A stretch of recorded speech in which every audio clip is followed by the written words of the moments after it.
So the news is starting to come out. Oh my goodness. So there's been a floodgate of new news regarding Spider-Man 2 that is recently starting to come out. I think that's great, given that we're about, 3 weeks away from release date. So, I'm glad that Sony has decided to release information about the game. Kudos to them. I guess we're waiting to the last second to release this information. There has been a trophy achievement list that has been released. However, there have been spoilers of the full list of trophies that has also been leaked. I think it's crazy that people have the game right now and we're getting leaks. We're 3 weeks out and we're getting leaks. So I can only imagine the leak fest that is gonna happen moving into the game. We're gonna have a complete blackout because somebody's gonna upload something on Twitter, they're gonna upload it on YouTube, it's gonna be on TikTok, and then it's gonna spread like wildfire. And you compound that with the Xbots who hate Spider-Man right now because they don't have it on their platform. Everybody hates a game until they release it, on PC. Then it's like, oh wow, this is awesome. These people are gonna try and spoil the game. So I don't know what to tell you, man. It's gonna be hell for the next few weeks. I have to admit, that's what it's gonna be. Moving forward, one thing that I was interested in when it came to the achievements was that you had to do 30 tricks before, without touching the ground. Now, is that 30 tricks consecutively, or is that 30 tricks upon swinging, right? Some of the achievements and what they say is a little vague. It's like, I don't understand. Is that, do I have to do it back to back to back, or is this throughout my time of playing the game? Because 30 tricks consecutively or 30 tricks throughout the game, that's nothing. I don't know what that means. And when I mean 30 tricks, is that 30 new tricks, or can I do the same trick over and over and over and over and over again? Huh? It'd be interesting to, if they had 30 tricks, if they had actual 30 tricks in the game, that would be crazy. Highly unlikely, but crazy nonetheless. Moving forward, we then get into as far as the accessibility. And I have to admit, there were a few things that caught my attention. Starting off, there was an option to change the health of an enemy, to change the damage of an enemy, and to change as far as whether an enemy sees you during stealth takedowns and stuff like that, during stealth missions, how aware they are of your presence in the environment.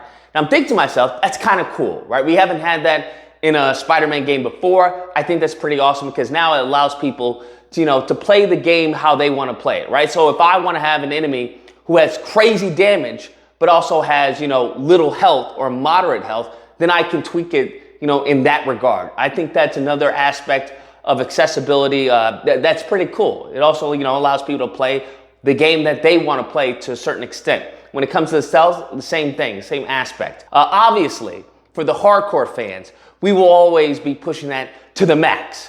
We will go to the highest difficulty that they have and leave it there.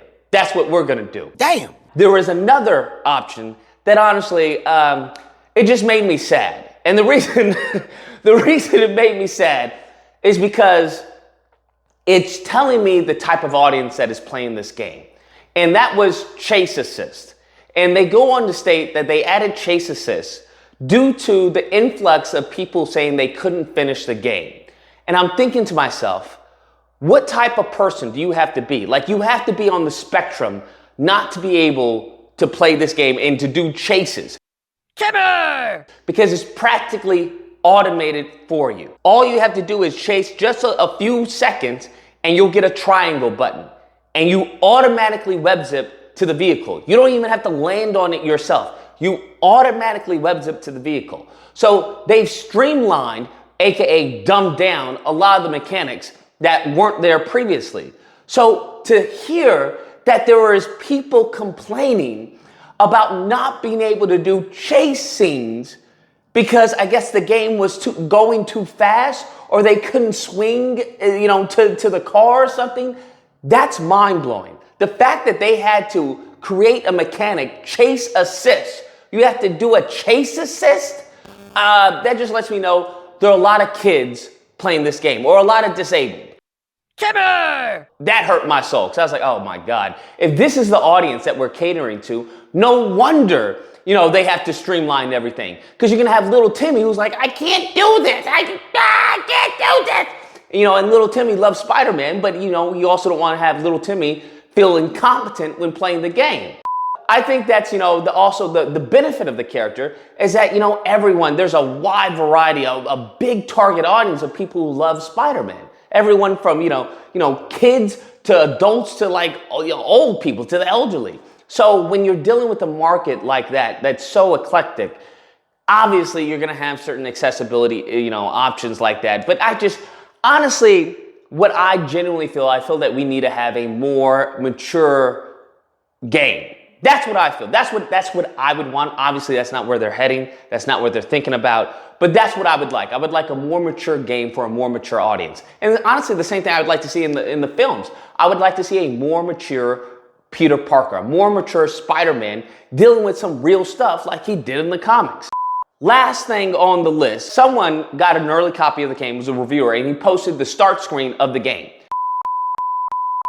Now, there are actual people who are complaining about it, but I think, these people may be mentally disabled. Nevertheless, when it comes to the start screen is kind of, it's right in line with the other start screens. Because with the start screen of Spider-Man 1, it was Spider-Man, right? It was Peter. Spider-Man 2, or Miles Morales, I'll say it's Spider-Man 2. Technically, literally, he is Spider-Man 2. It was Miles. Now on the third screen, we have it with Harry. And I think it kind of adds everything together, where Peter and Harry are now going to be intertwined with this, not Peter and Harry, but Peter and Miles are going to be now intertwined with this story regarding Harry. And I'm sure there's going to be, I don't have an issue with the story. I'm not concerned about the story at all, because I think the story is going to be great. But showing, spoiler for those of you guys don't know, but showing as far as Harry looking at, the symbiote right there, they so badly want you to believe that Harry is Venom. They've been pushing that. But the thing is that the issue that I have is that Brian Intihar has stated that, hey, this is going to be something that we haven't seen before. We've seen Harry as Venom, okay? We've seen Harry as Venom. We've seen Eddie Brock as Venom. Now, there is absolutely a chance that they go the whole Arkham Knight route.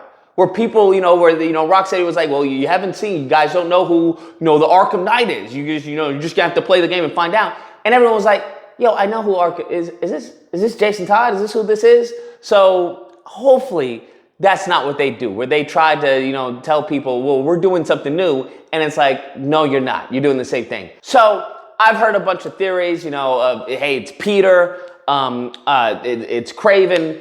I'm interested to see who Venom is. I'm curious to see how this all unfolds and how they set up for the third game, because we all know there's going to be a third game. Anyways, guys, that's the video. Let me know what you guys think. Whether or not you believe, I don't know, if you're like super duper excited for this game, you're like, I don't want to see anything. Don't spoil anything. Don't tell me anything. I don't even want to know that Peter's in the game. Or if you don't believe, I'm just kind of, you can give me a few things. I don't mind seeing the start screen. I don't mind, finding out what's going on with Kraven or with Peter or the relationship. I don't mind knowing about the new mechanics and stuff like that. It's just, right? If you're about it, or if you're just like, Nevertheless, if you happen to disagree with this video, I don't know what you could disagree with. I really don't know, but people always find something. They manage to find something to, to cry about. Feel free to call during disagreement days, which are simply held Friday through Sunday. There'll be a number on screen. You call in, we duke it out. Either or, hope you guys enjoyed the video. If you did, please feel free to like, share, comment, subscribe. Oh, that fun stuff. Till next time, guys, be amazing. Not to be able to play this game and to do chases. Timber!